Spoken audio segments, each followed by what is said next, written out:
What if everything you thought you knew about the Bible was just the beginning? Hidden for nearly 2,000 years in caves near the Dead Sea, a forbidden text has been discovered that rewrites the entire story of creation. This isn't some made-up fantasy. This is the Book of Jubilees, A.G. 8, a real ancient manuscript that claims to be older than Genesis itself. Before we dive into this incredible journey together, hit that like button if you're ready to have your mind blown. And don't forget to subscribe, because this story gets more shocking with every chapter. I'm curious, where in the world are you watching from? Drop your location in the comments. Picture this. You're an archaeologist in 1947, exploring limestone caves in the Jordanian desert. Inside one dark cavern, you discover jars containing scrolls that have been untouched for millennia.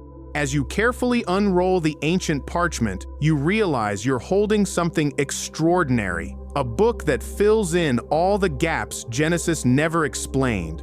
The Book of Jubilees doesn't just retell biblical stories, it explodes them, open with shocking details that will make you question everything. Want to know which animals could talk before Adam and Eve's fall?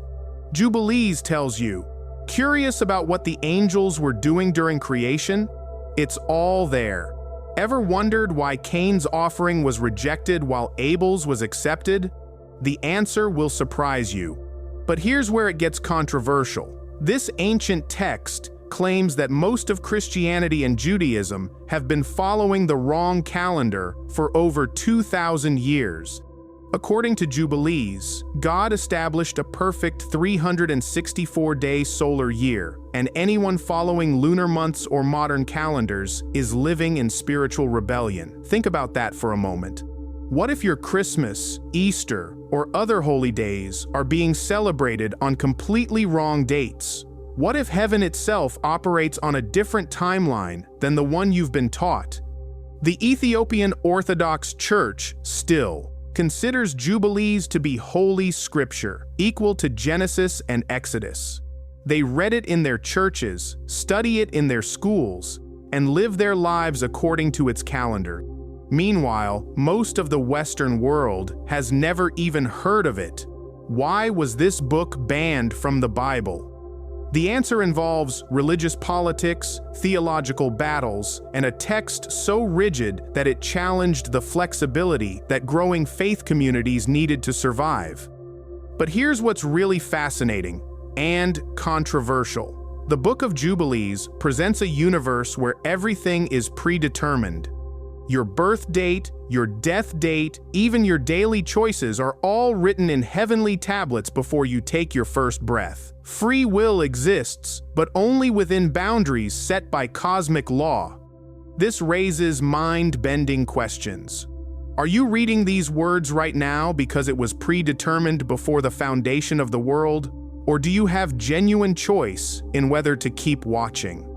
The author of Jubilees, whose identity remains a mystery, claimed to receive this information directly from an angel of God's presence. Not through dreams or visions, but through actual dictation on Mount Sinai, given alongside the 10 Commandments to Moses himself. Coming up next, we'll discover why this ancient text insists that time itself is a weapon in a cosmic war between heaven and hell, and how knowing the real calendar might determine your eternal destiny. But first, let me know in the comments, do you believe in predestination, or do you think humans have complete free will? Time is not what you think it, Island. While you've been counting days, weeks, and months, according to human tradition, heaven has been operating on a completely different schedule. The Book of Jubilees reveals that God established a perfect cosmic calendar at creation, one that most of humanity has completely ignored.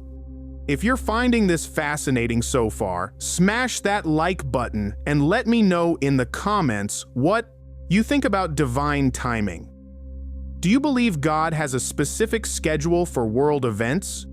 According to Jubilees, God created time itself with mathematical precision, exactly 364 days per year, divided into 4 perfect seasons of 91 days each. Every season contains exactly 13 weeks. Every month has exactly 30 days, except for 4 special months with 31 days. No leap years, no adjustments, no irregularities, perfect celestial clockwork. But here's where it gets controversial. Jubilees claims that following any other calendar, lunar months, solar years with leap days, or our modern Gregorian system, is cosmic rebellion. The text warns that those who disturb the seasons and celebrate festivals on wrong days break their connection with heaven itself. Imagine discovering that your birthday, anniversary, or wedding date was astronomically wrong, according to divine law. This isn't just ancient superstition. Entire communities have lived and died by these principles. The Essenes, the Jewish sect who hid the Dead Sea Scrolls, organized their entire lives around this 364-day calendar. They believed that celebrating Passover or Yom Kippur, even one day off schedule, made the observance meaningless, Chris, or worse, spiritually dangerous. Think about the implications. Christmas on December 25th? Wrong date. Easter calculated by lunar cycles? Cosmic error. Sabbath on Saturday based on traditional Jewish counting? Potentially off by days, weeks, or months. The calendar controversy wasn't just academic. It split families, divided communities, and may have contributed to the destruction of the Second Temple. Some Jews followed the lunar calendar approved by religious authorities. Others insisted on the solar calendar revealed in Jubilees. Both couldn't be right. But why does timing matter so much to God? Jubilees explains that time itself is sacred. The 364-day year matches the number of days in 7 perfect 52-week cycles, creating a calendar that aligns with the order of creation itself. God didn't just make time, God sanctified specific moments for specific purposes. Here's something that will blow your mind. Jubilees claims that the angels in heaven follow this same 364-day calendar. When they worship, when they offer prayers, when they record human deeds, everything happens according to this divine timetable. Following the wrong calendar means you're literally out of sync with heaven. The practical implications were staggering. If you're celebrating the Day of Atonement when heaven is observing a regular Tuesday, your prayers might be missing their mark entirely. If you're fasting during what you think is a holy fast when heaven is celebrating a festival, you could be spiritually opposing God's will. Modern astronomers have noted something interesting. A 364-day calendar is remarkably stable. Unlike lunar months that drift through seasons, or solar years that need leap day corrections, the Jubilees calendar would keep the same dates falling on the same days of the week forever. Spring festivals would always be in spring. Harvest celebrations would never drift into winter. But here's the question that haunts scholars. Was this calendar system divinely revealed, or was it human innovation disguised as prophecy? The mathematical elegance suggests either divine genius or brilliant human calculation. What makes this even more intriguing is that Jubilees wasn't alone in promoting solar calendar systems. The Book of Enoch, which influenced Jubilees, also insisted on a 364-day year. Some scholars believe both texts were preserving ancient astronomical knowledge that predated both Judaism and Christianity. The calendar war continues today. Ethiopian Orthodox Christians still follow a calendar derived from Jubilees principles. Their Christmas falls on January 7th by Western standards, and their year contains only 365 days with a special 6-day month. They maintain they're celebrating on God's actual schedule, while the rest of the world remains confused. Coming up, we'll explore how this cosmic calendar connects to an invisible war between angels and demons for control over human destiny. But first, I'm curious about your thoughts. Have you ever felt like you were living on the wrong timeline? Share your experiences in the comments below, and don't forget to subscribe for more mind-bending revelations. What if angels and demons are fighting an invisible war over you right now, and you don't even know it? The Book of Jubilees pulls back the veil on a cosmic conflict that makes Marvel movies look like children's stories. This isn't fiction. This is what ancient people believed was happening behind every moment of human history. If this is opening your eyes to hidden spiritual realities, hit that like button and share this with someone who needs to hear this truth. According to Jubilees, creation wasn't just God working alone. The heavens were already filled with angelic beings organized into strict hierarchies, each with specific roles in managing the universe. Angels of the presence who stand before God's throne. Angels of holiness who maintain divine purity. Angels of fire, wind, lightning, and thunder who control natural forces.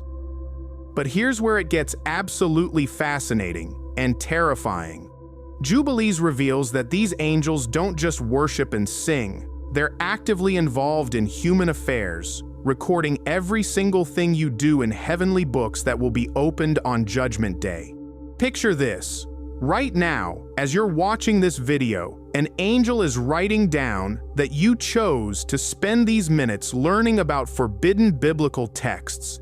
When you pause to check your phone or grab a snack, that gets recorded too. Every word you speak, every thought you think, every choice you make, it's all being documented in cosmic ledgers. This isn't meant to scare you, but to show you how seriously heaven takes human actions. In the Jubilees worldview, nothing is insignificant. There are no throwaway moments. Every second of your life matters to divine justice. But the recording angels aren't the most interesting characters in this cosmic drama.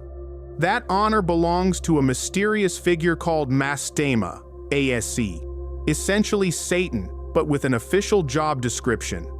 Unlike the later Christian devil who rebels against God, Mastema in Jubilees works as heaven's prosecuting attorney.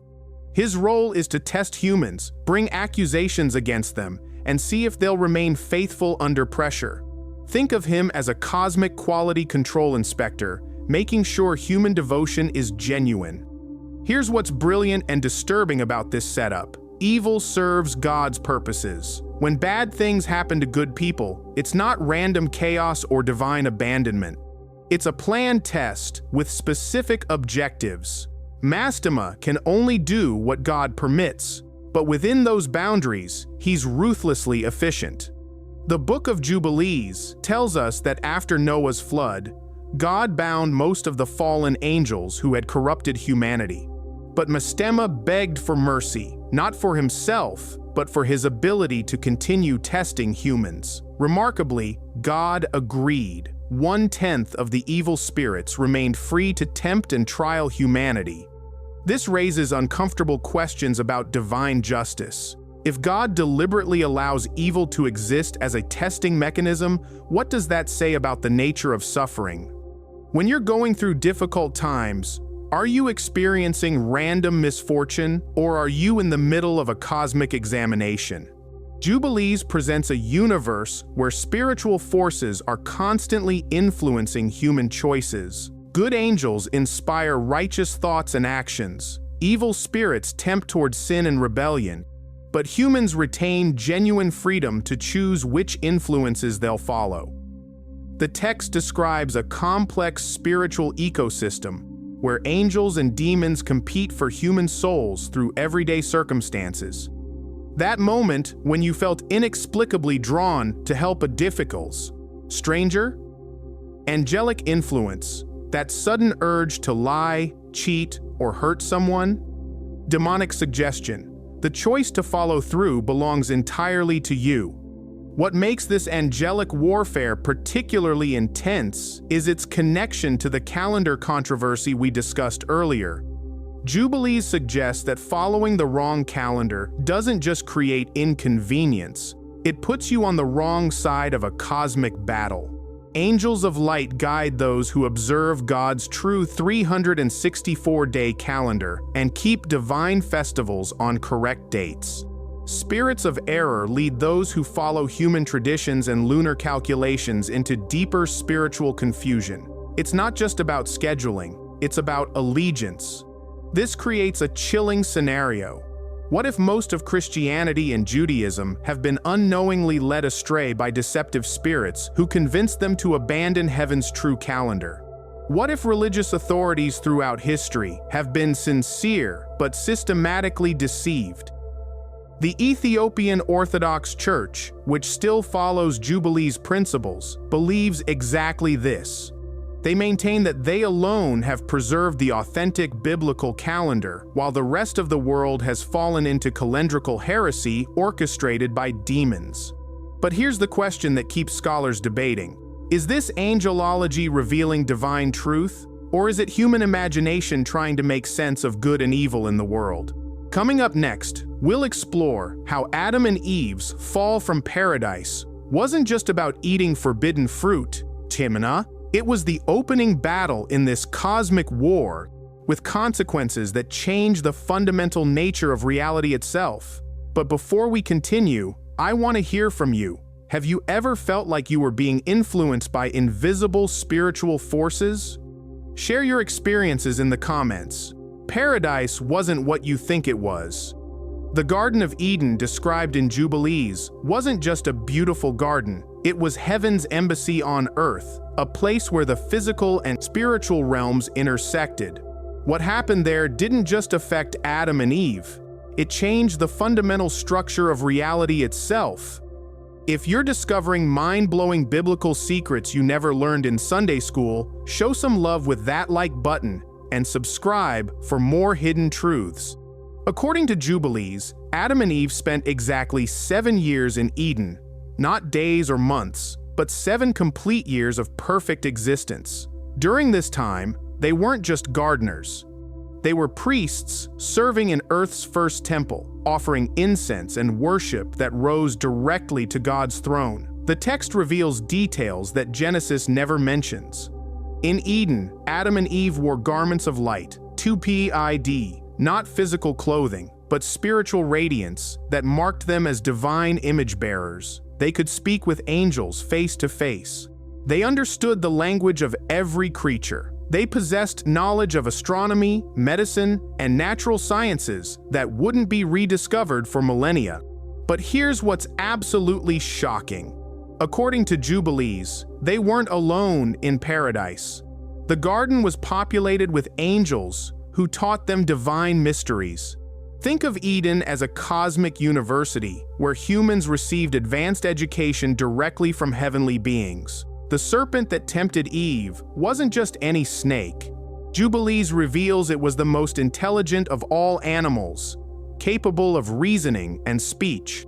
But behind this creature stood Mastema, the prince of evil spirits, launching the first attack in the cosmic war for human allegiance. The temptation scene unfolds with devastating precision. Eve didn't just stumble into sin, non-intercepted, she was systematically deceived through a carefully planned assault on her understanding of divine law. The serpent didn't contradict God's command, it reinterpreted it, suggesting that God was holding back superior knowledge. When Eve took the fruit and shared it with Adam, something catastrophic happened to the fabric of reality itself. The spiritual light that clothed them vanished. Their direct communication with angels ended. The harmony between humanity and nature shattered.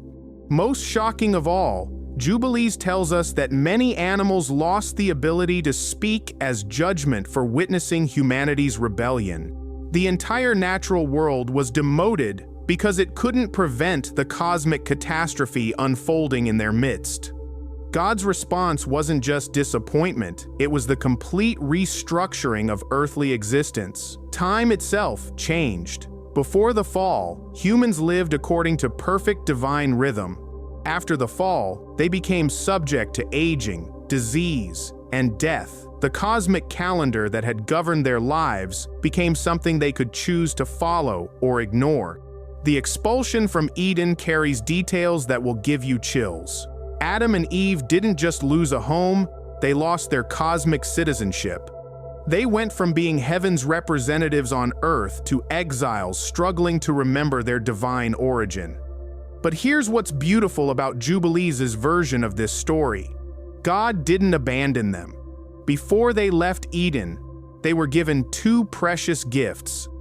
First, Adam received incense from the garden so he could continue offering worship outside paradise. Second, they received seeds from Eden's plants so they could grow food that retained traces of original perfection. The text emphasizes that even in exile, Adam and Eve retained their calling to worship and steward creation. They had lost paradise, but not their purpose. They could no longer speak with angels directly, but they could still offer prayers that reached heaven. Jubilees also reveals the timeline of their life outside Eden with shocking precision. They mourned for Abel for exactly 4 Jubilee periods, A.T., nearly 200 years. Think about grief lasting 2 centuries. This wasn't just parental loss, it was cosmic trauma from witnessing the first murder, destroy divine order. What makes Jubilees' version of the fall particularly disturbing is its emphasis on contamination. Sin wasn't just moral failure, it was spiritual pollution that infected everything Adam and Eve touched. The ground itself became cursed. The animals that had lived in harmony with humans became wild and dangerous. The clothing God made for them wasn't just covering for shame.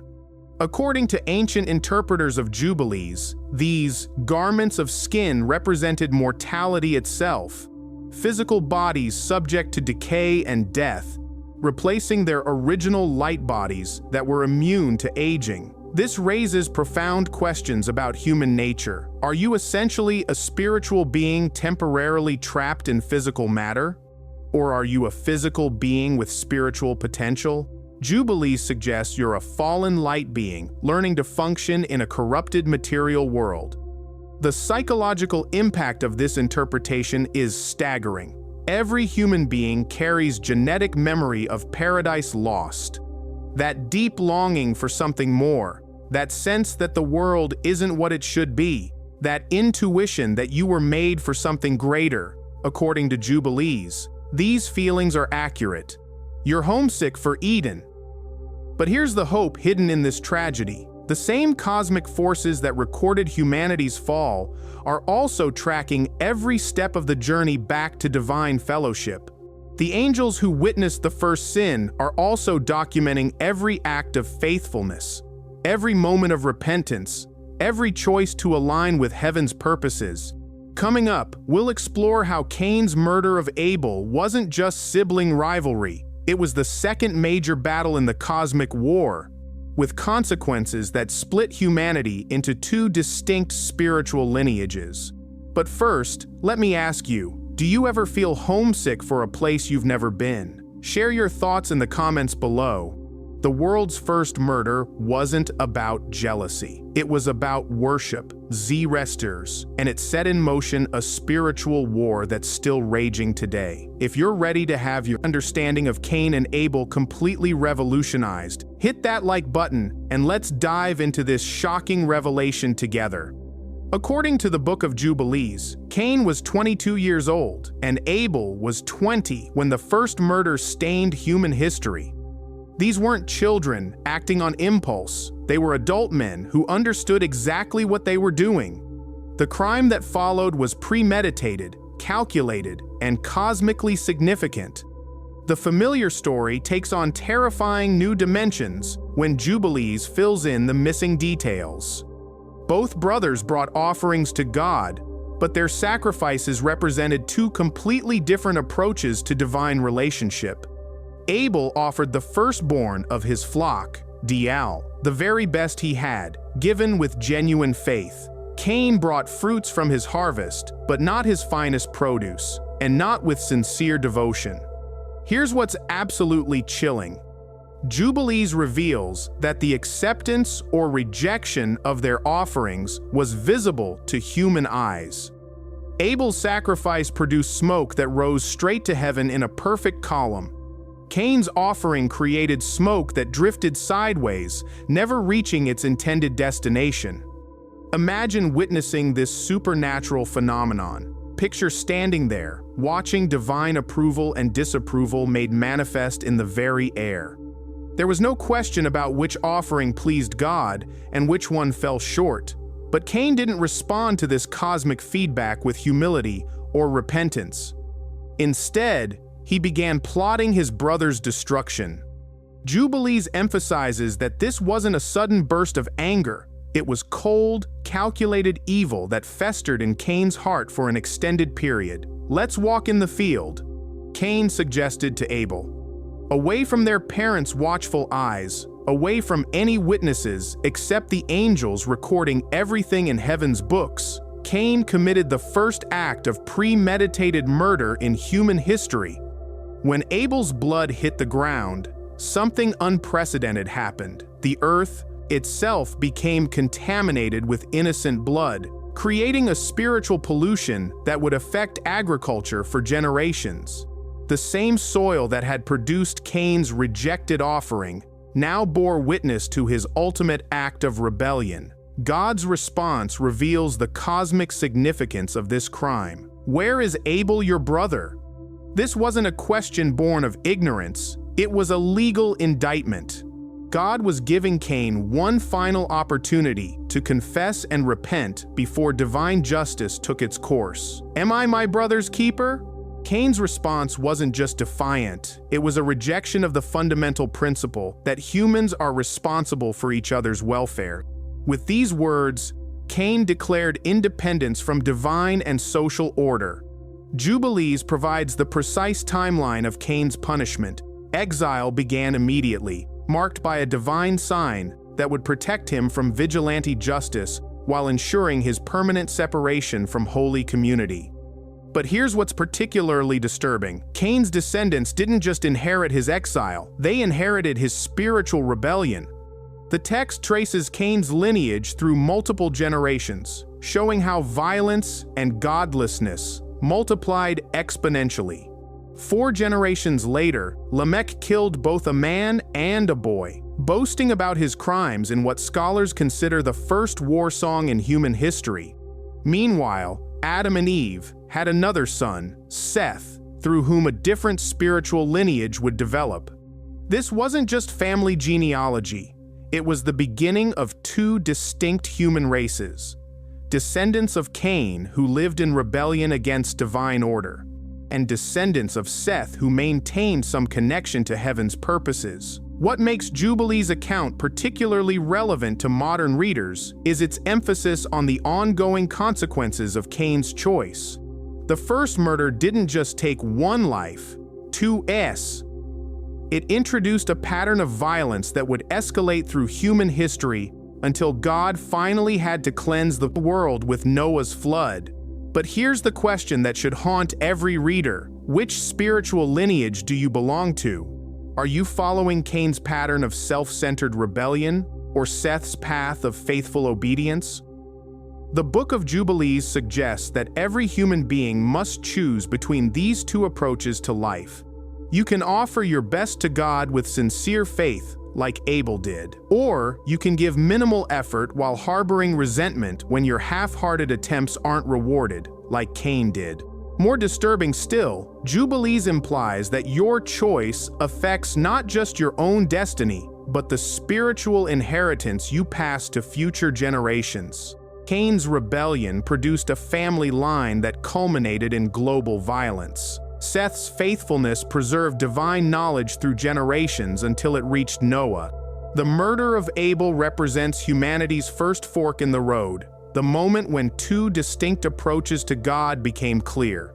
One path leads toward divine fellowship, despite human imperfection. The other path leads toward increasing alienation and eventual destruction. Coming up next, Nor. We'll discover how Enoch became the first human to crack heaven's code and escape death itself. But his incredible journey comes with warnings about knowledge that some say humans weren't meant to possess. Before we continue, I'm curious. Do you see evidence of Cain's violent legacy in today's world? Share your observations in the comments. What if someone alive today suddenly vanished and reappeared in heaven, claiming to have learned the secrets of the universe directly from angels? That's essentially what happened with Enoch, and the Book of Jubilees reveals details about his cosmic journey that will blow your mind and challenge everything you thought you knew about the boundaries between earth and heaven.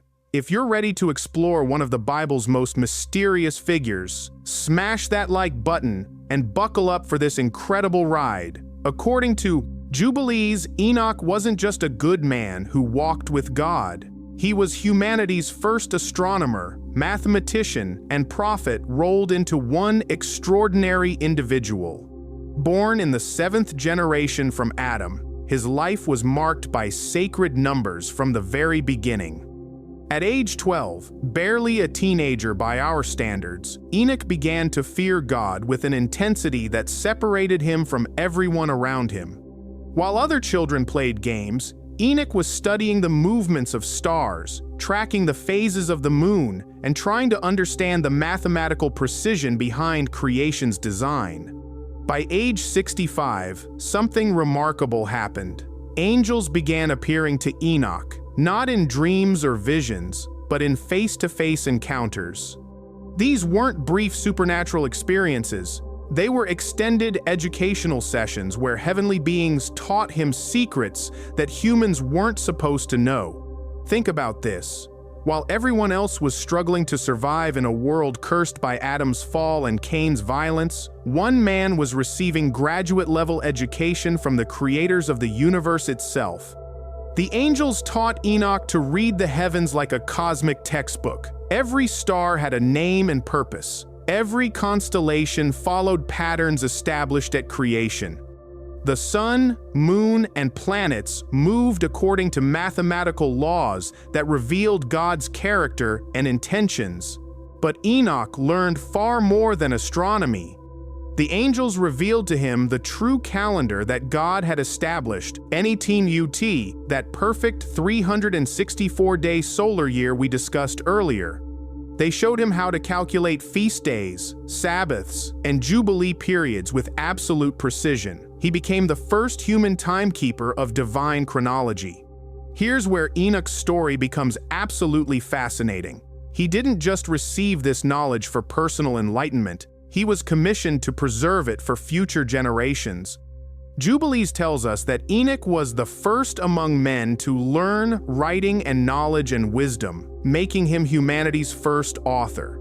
For 300 years, Enoch walked among his people as a living bridge between earth and heaven. He wrote books about angels, demons, astronomical calculations, and divine laws. He became a prophet, priest, and professor all in one, trying to teach a world that was rapidly forgetting its divine origins.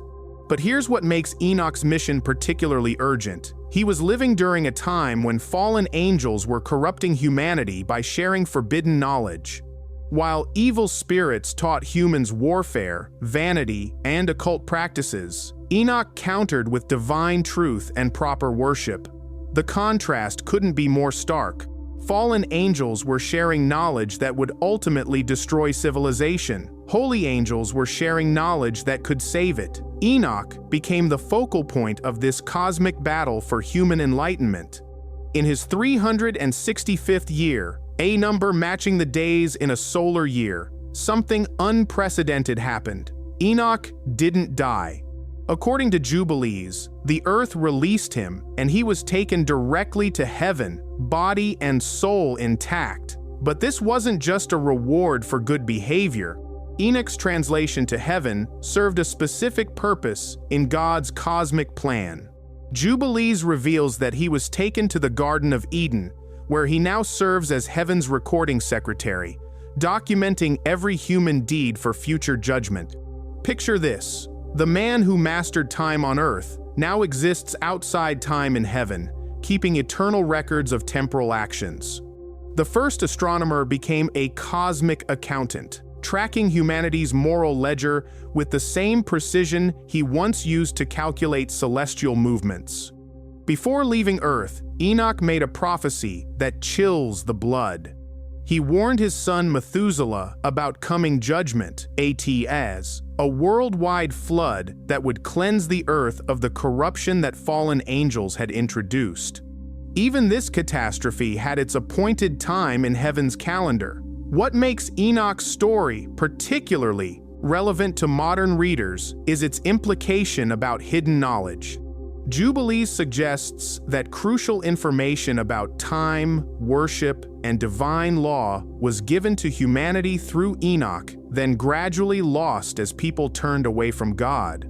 This raises uncomfortable questions. What if traditional Christianity and Judaism have lost track of essential truths that Enoch preserved? What if the orthodox beliefs most people accept today are actually departures from original divine revelation? The Ethiopian Orthodox Church believes exactly this. They maintain that their preservation of Jubilees and other Enochic literature makes them guardians of authentic biblical faith, while the rest of the world has fallen into error. But here's the controversial part. If Enoch really did receive direct angelic instruction about calendar, law, and worship, then following his teachings isn't optional for serious believers, it's mandatory. Ignoring Enochic tradition means rejecting divine revelation. This creates a serious dilemma for modern readers. Do you dismiss Enoch's cosmic journey as ancient mythology, or do you seriously consider that he might have possessed knowledge that could revolutionize your understanding of spiritual reality? Coming up, we'll explore how Noah's flood wasn't just divine judgment, it was a cosmic reset button that fundamentally changed the rules governing earth and heaven. But first, I want to know what you think. Could someone today have the kind of direct angelic encounters that Enoch experienced? Share your thoughts in the comments. Noah's flood wasn't just about rain. It was the first time God hit the cosmic reset button, fundamentally changing the spiritual laws governing reality itself. If you're starting to see biblical stories in a completely new light, show your support with that like button and share this mind-expanding content with someone who needs to hear these revelations. By Noah's time, according to Jubilees, the world had become so vast, corrupted, that the original spiritual ecosystem was completely broken. This wasn't just moral decay, it was cosmic contamination that threatened the fundamental order of creation. The problem began when angels called Watchers abandoned their heavenly posts and took human wives. Their offspring were giants who devoured the sons of men, but the real damage went far deeper than physical violence. These fallen angels taught humans knowledge that heaven hadn't planned to share yet. Think about this: advanced technology, military tactics, cosmetics, jewelry making, astrology for evil purposes, spell casting, and root cutting for harmful magic. Knowledge that could have blessed humanity when given at the right time became destructive when shared prematurely. The result was a world where divine timing had been completely disrupted. Humans possessed power without wisdom, technology without ethics, knowledge without spiritual maturity. The careful balance that God had established at creation was shattered. Noah stood as the last righteous man in this corrupted world. But according to Jubilees, his righteousness wasn't just moral purity, it was chronological faithfulness.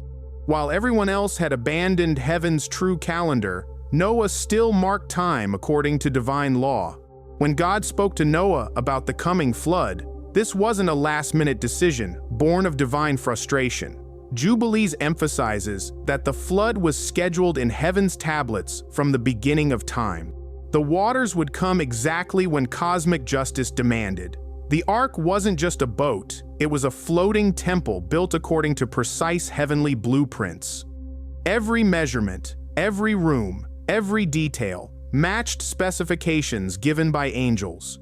In a world where everything had gone wrong, the ark represented something built exactly right. But here's what's absolutely fascinating about Jubilees' flood account. While Noah was building the ark, evil spirits led by Mastema worked frantically to corrupt the remaining righteous people. They knew their time was short and wanted to drag as many souls as possible into destruction. The timing of the flood follows Jubilees' obsession with exact dates. On the 17th day of the second month in Noah's 600th year, the waters came, rain from above, springs from below. Heaven and earth conspired to wash away everything that had been corrupted. For exactly 40 days, water covered the earth. The familiar number isn't coincidental. 40 represents periods of testing, judgment, and transition throughout biblical history. This wasn't random destruction, it was calculated cleansing. But here's where Jubilees reveals something absolutely crucial. The flood didn't just kill corrupted humanity. It fundamentally changed the spiritual laws governing earth-heaven interaction. Before the flood, fallen angels roamed freely, teaching forbidden knowledge and corrupting humans at will. After the flood, most of these evil spirits were bound in places of judgment, no longer able to interfere directly with human affairs.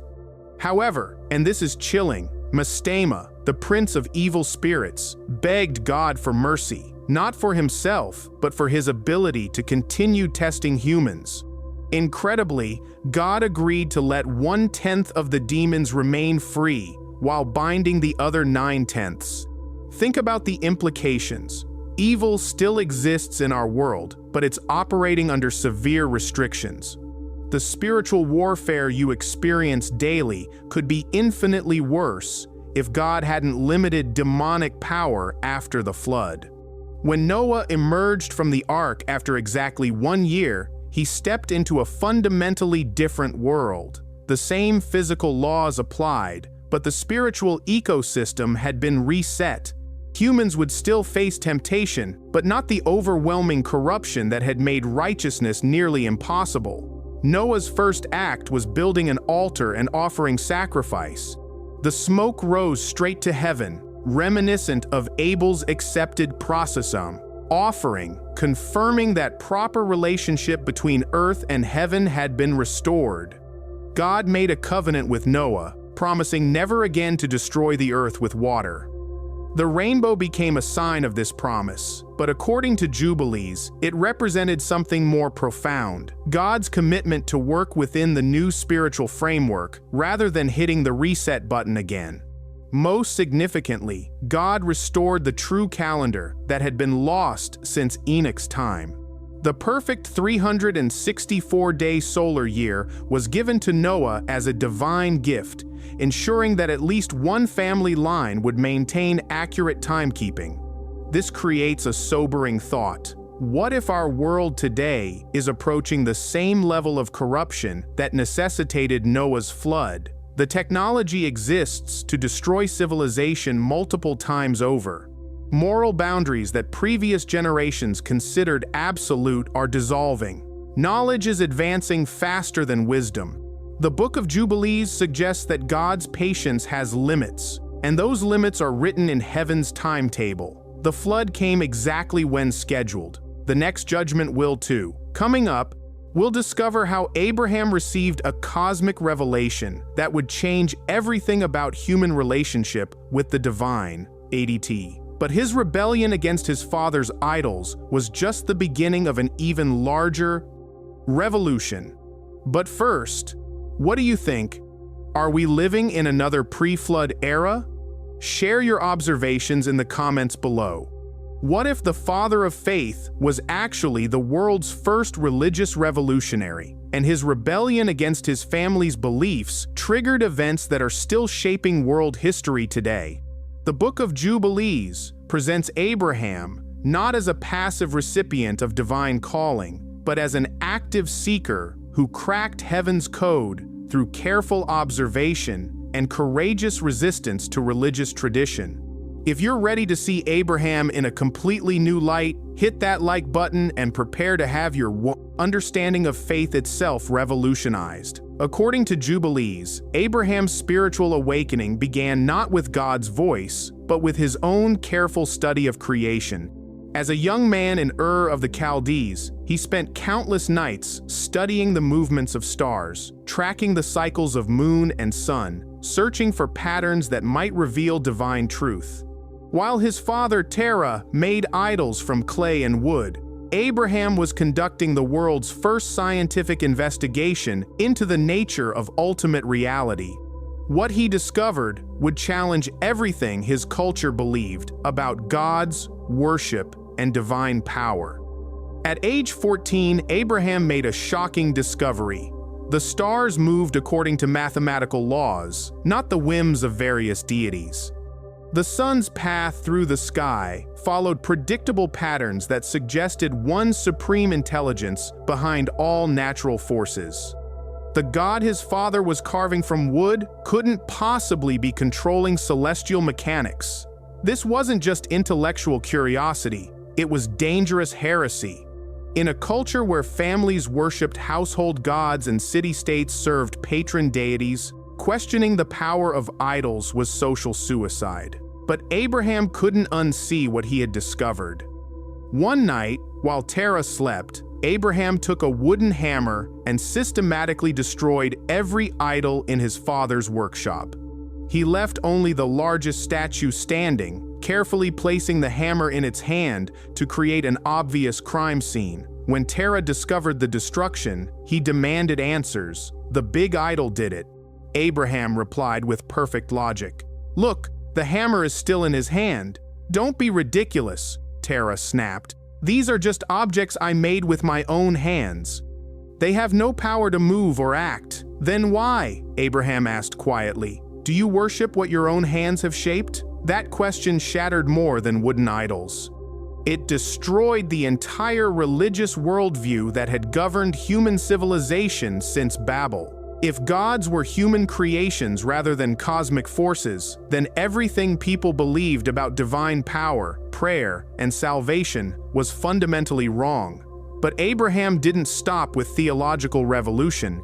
Jubilees reveals that he also discovered the true calendar that God had established at creation. Eni, that perfect 364-day solar year that Enoch had taught and Noah had preserved through the flood. While surrounding cultures followed lunar months that drifted through seasons or solar years that needed constant correction, Abraham aligned his life with heaven's perfect timing. This wasn't just better astronomy, it was spiritual rebellion against the calendrical systems that false religions used to mark their festivals. At age 60, Abraham built a special tower where he could study celestial movements with scientific precision. He tracked the sun's path throughout the year, documented the exact timing of seasons, and calculated feast days according to divine law rather than human tradition. This made Abraham not just a prophet, but the world's first astronomer priest. He combined scientific observation with spiritual devotion, using mathematical precision to discover theological truth. When famine struck the land, Abraham's family moved to Haran. There, Abraham became a teacher, sharing his revolutionary discoveries with anyone willing to listen. Many people mocked his strange ideas about one God and solar calendars, but some became followers. The text emphasizes that Abraham's influence was growing dangerous to the established religious order. He wasn't just worshiping differently, he was proving that traditional gods were powerless illusions. This kind of religious revolution could overthrow entire civilizations. Then came the night that changed everything. According to Jubilees, God spoke to Abraham not through dreams or visions, but through direct voice communication. "Leave your father's house and go to a land I will show you." This wasn't just a command to relocate. It was an invitation to step completely outside the religious system that had governed human civilization since the Tower of Babel. Abraham was being called to become the father of an entirely new way of relating to the divine. The journey to Canaan was marked by supernatural confirmations that Abraham's revolutionary ideas were correct. At each major stopping point, he built altars and offered sacrifices that were accepted by heaven, proving that his understanding of proper worship was accurate.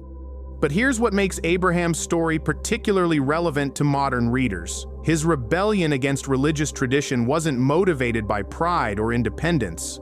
It was driven by careful observation of natural evidence and courageous commitment to truth over comfort. Abraham looked at the stars and saw mathematical precision that pointed to one supreme intelligence. He studied time cycles and discovered perfect patterns that revealed divine law. He questioned inherited beliefs and found them logically inconsistent. His faith was built on evidence, not blind acceptance of tradition.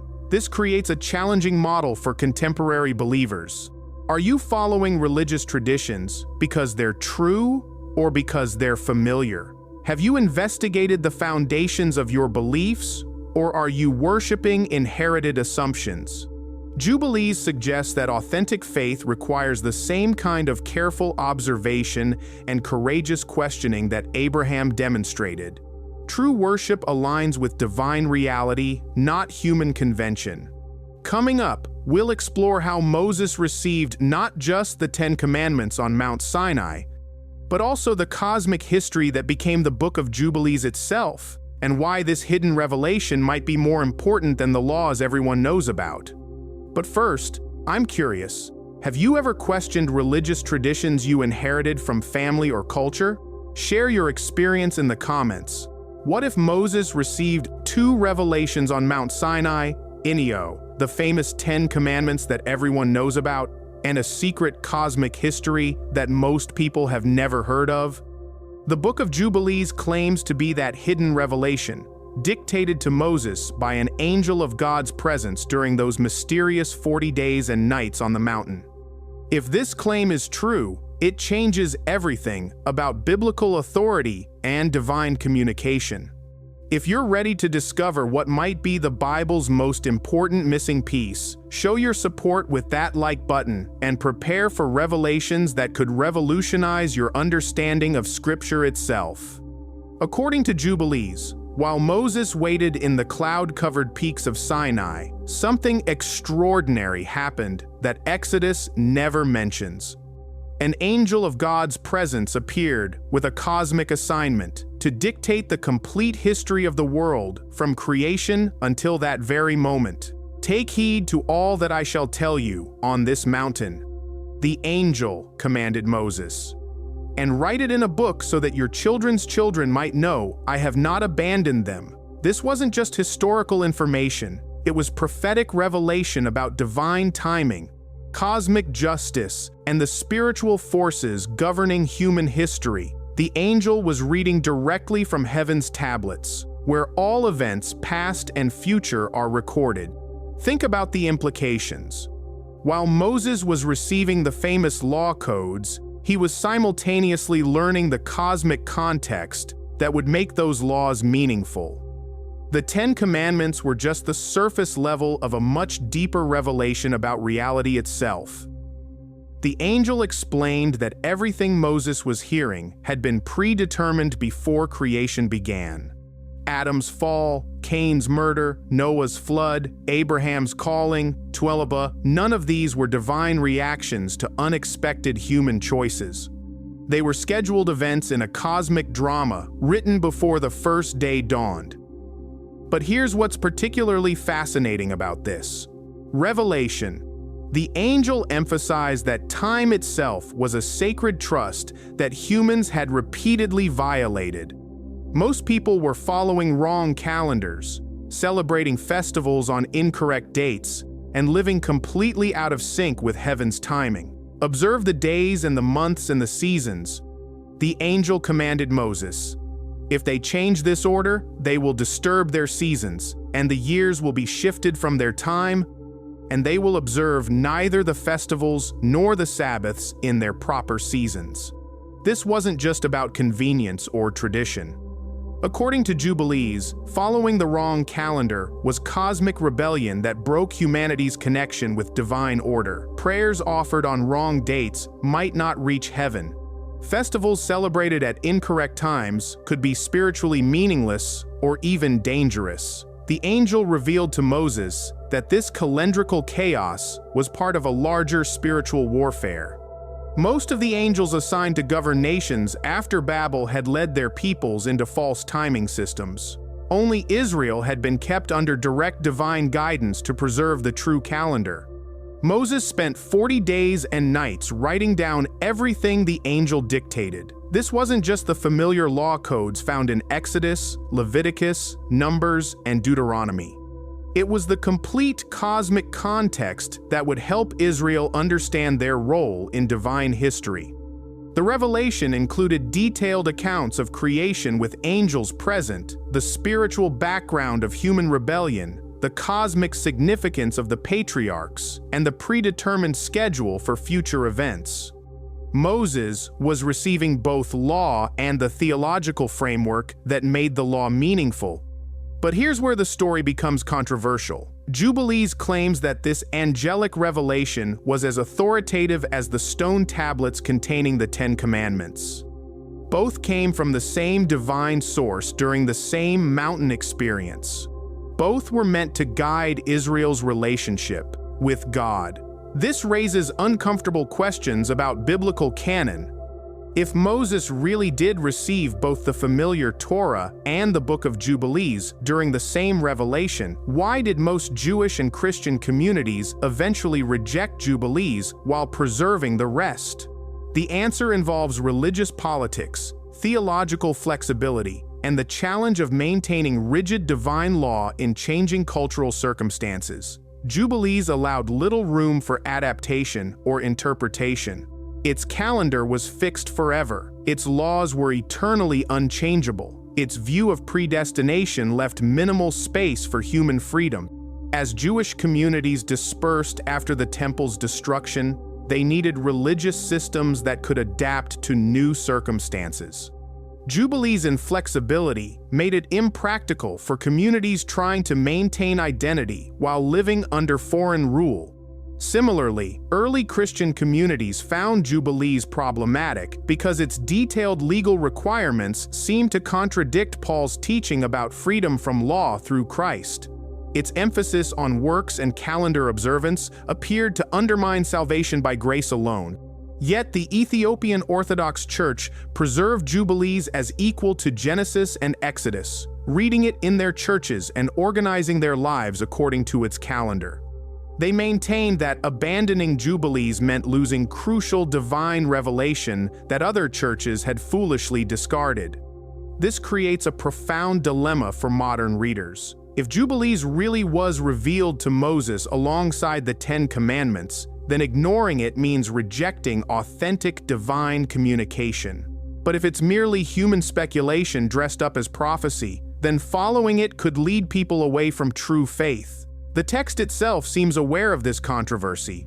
The angel tells Moses that future generations will reject this revelation, abandon the true calendar, and mix with foreign nations until they forget their divine calling entirely. The book predicts its own rejection and eventual rediscovery. What makes this prediction particularly striking is its apparent fulfillment. Jubilees was indeed lost to most of the world for over a millennium, then rediscovered in the Dead Sea caves, exactly as the text seemed to prophesy. Moses descended from Sinai carrying not just stone tablets, but this complete cosmic revelation about the meaning of time, the structure of spiritual reality, and humanity's role in divine purpose. Whether that revelation was genuinely divine or brilliantly human remains one of history's most important unanswered questions. Coming up in our final chapter, we'll explore how the Book of Jubilees continues to influence modern religious movements and what its vision of predetermined history might mean for your personal faith journey. But first, what do you think? Could Moses have received revelations that didn't make it into the standard Bible? Share your thoughts in the comments. What if a book that was supposed to disappear forever is actually reshaping modern faith in ways that most people don't even realize? The Book of Jubilees has experienced one of history's most remarkable resurrections. Hidden for nearly 2,000 years, rejected by most of Christianity and Judaism, it has returned to influence millions of believers who are questioning traditional religious authority and seeking more authentic biblical faith. If this incredible journey through the Book of Jubilees has opened your eyes to hidden biblical truths, show some love by hitting that like button, subscribing for more mind-expanding content, and sharing this series with friends who need to hear these revelations. Today, communities around the world are embracing Jubilees' calendar system, convinced that mainstream Christianity and Judaism have been celebrating holy days on wrong dates for centuries. They're not just fringe groups. Some are highly educated, well-organized movements with thousands of followers. The Hebrew, Roots movement, Messianic Judaism, and various sacred name groups all draw heavily from Jubilees' teachings about divine timing, calendar observance, and the eternal nature of biblical law. They argue that the early church made a catastrophic error when it abandoned the Old Testament's legal and calendrical requirements. These modern followers of Jubilees face the same challenges that led to its ancient rejection. How do you maintain rigid religious law in a flexible modern world?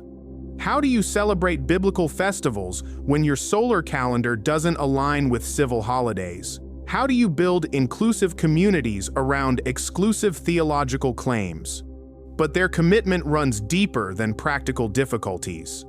Many report experiencing spiritual breakthrough when they began following Jubilees' 364-day calendar and celebrating festivals on what they believe are correct dates. They describe feeling more connected to God, more aligned with divine timing, and more faithful to biblical truth. Critics argue that this represents dangerous legalism that misses the heart of gospel freedom. Supporters counter that abandoning God's calendar represents dangerous lawlessness that breaks covenant relationship with the Creator. The controversy raises fundamental questions about religious authority. Who determines correct biblical interpretation? Should ancient texts rejected by traditional churches be reconsidered? Can individual believers claim divine revelation that contradicts established religious institutions? Jubilees forces these questions because of its extraordinary claims. If it really was revealed to Moses alongside the Ten Commandments, then traditional churches have been teaching incomplete or incorrect doctrine for nearly 2 millennia.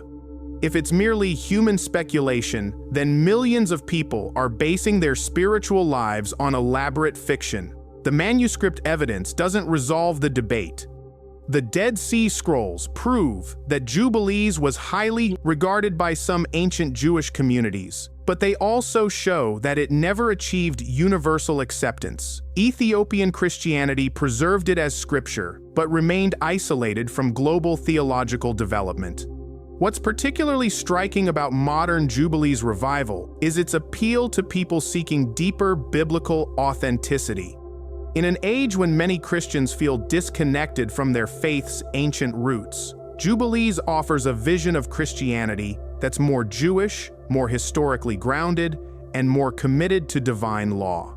The calendar question resonates with people who sense that modern religious observance has become too casual, too culturally accommodating, too disconnected from cosmic significance.